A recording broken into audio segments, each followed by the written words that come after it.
বসরা শহরের এক লোক ছিল খুবই গুনাহগার। মদ খেত, নামাজ পড়তো না, জুয়া খেলতো, সব রকম পাপেই সে জড়িত ছিল।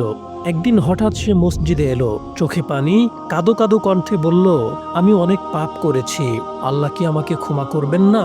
লোকেরা তাকে তাড়িয়ে দিল, বলল, তোর জায়গা এখানে না, তুই মসজিদ অপবিত্র করিস না।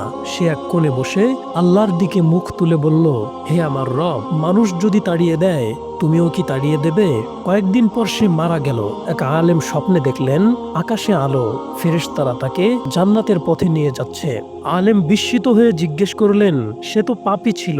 ফেরেশতারা বলল, সে যে রাতে আল্লাহর দরবারে কেঁদেছিল, আল্লাহ তাআলা তার দোয়া কবুল করেছিলেন, আর আল্লাহ তাআলা যাকে চান তাকেই ক্ষমা করে দেন।